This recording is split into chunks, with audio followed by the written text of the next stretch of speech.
Hi friends, welcome back to my channel from দিয়া। যারা চ্যানেলটি এখনও সাবস্ক্রাইব করেনি অবশ্যই একটা সাবস্ক্রাইব দিয়ে পাশে থাকা, কারণ তোমাদের সাপোর্ট আমার জন্য খুবই ইম্পর্টেন্ট। যারা এই জায়গাটা এখনও ভিজিট করনি তাদেরকে বলবো অবশ্যই একবার এই জায়গাটা ভিজিট করতে। এটা আমার বাড়ি থেকে খুবই কাছে, এই যে নিয়ে আমার মনে হয় 5-6 বার এখানে ভিজিট করা হয়ে গেল, তবুও বারবারই যেতে ইচ্ছা করে, এত সুন্দর জায়গাটা।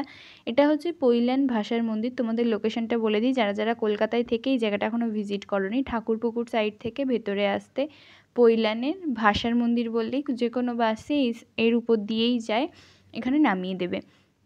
এখানে কোনো রকম কোনো টিকিট কাটতে হয় না, এমনিই তোমরা ঢুকতে পারবে, ফ্রি। আর এখানে গাড়ি পার্কিং করতে চাইলে তবে 30 টাকা করে পার্কিং চার্জ নেয়, এছাড়া আর কোনো রকম চার্জ নেই। আর তোমরা যদি ভেতরে ফুড কোর্টে খাওয়া দাওয়া করো তাহলে সেই চার্জটা তোমাদের দিতে হবে। আর এখানে একটা স্বর্ণের ঠাকুর আছে, স্বর্ণ মন্দির বলা হয়, স্বর্ণ মন্দির ঠিক না, স্বর্ণের ঠাকুর আছে ওইখানে।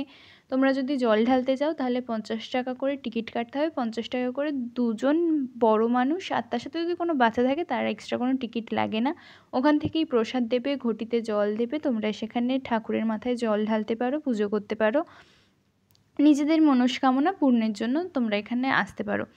আর এখানে এই মন্দিরটা আসলে স্বামীনারায়ণ মন্দির। আর যারা এখনও রাম মন্দির ভিজিট করবে ভাবছো, কিন্তু রাম মন্দির ভিজিট করতে পারছো না, বা রাম মন্দির তো অনেক দূরে, অনেক খরচা পড়বে আশা করি, তো তাদেরকে বলবো একবার অন্তত স্বামীনারায়ণ মন্দিরে ভিজিট করে যাও।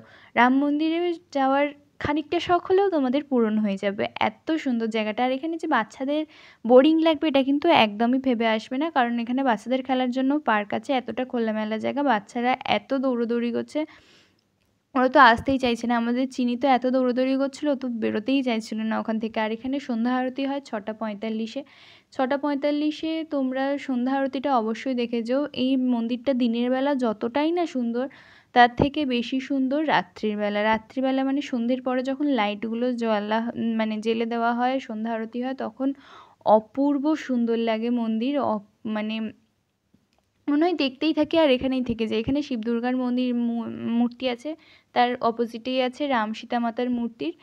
আর এখানে মন্দিরের ওপরে কোনো রকম কোনো ছবি বা ভিডিওগ্রাফি করতে দেওয়া হয় না, তাহলে ফাইন হয়ে যায়, প্লাস ফোনটাও নিয়ে নেবে, তাই জন্য ওপরের কোনো ভিডিও আমি তোমাদের সাথে শেয়ার করতে পারছি না। আর এখানে স্বামীনারায়ণ মন্দিরের ঠাকুরের যখন মুখদর্শন তোমরা করবে আরতির পরে, তখন তোমাদের চোখ দিয়ে জল আসতে বাধ্য, এত সুন্দর, এত নিখুঁত ঠাকুর। আর মানে আমি যখন দেখেছিলাম ঠাকুরকে আরতির পরে, তখন জাস্ট চোখ দিয়ে জল চলে আসছিলো। আর এখানেই মেন স্বর্ণের ঠাকুরটা থাকে, এখানে ভিডিওগ্রাফি করতে দেয় না, তাও আমার হাতে ফোনটা ছিল, ক্যামেরা অন ছিল, তাই জন্য আমি তোমাদের সাথে ছোট্ট একটা ভিডিও এখান থেকে ক্লিপ শেয়ার করতে পেরেছি। অবশ্যই এখানটা ভিজিট করো, আর কেমন লাগলো অবশ্যই জানিও। আজকে এই পর্যন্তই, আবার নেক্সট ভিডিওতে নতুন কিছু নিয়ে তোমাদের সাথে দেখা হচ্ছে। ততক্ষণ সবাই ভালো থেকো, টাটা বন্ধুরা।